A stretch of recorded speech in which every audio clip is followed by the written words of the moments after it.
Barbie Fortesa update. Yung may maswerte pa nga nakapapicture kay Barbie dyan sa grand opening ng Posh Nails sa Pasig. Ito yung interview kay Barbie.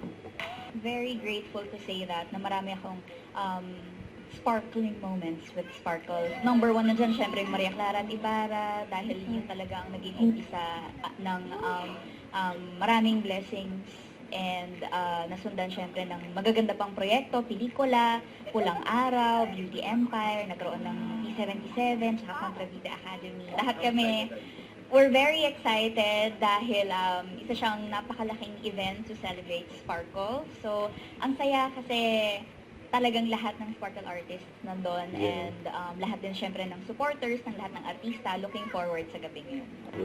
At abangan si Barbie sa Sparkle 30, the 30th anniversary concert. Nasa November 15 na yan, 5 p.m. sa MOA Theater at MOA Sky. Yan, abangan si Barbie dyan.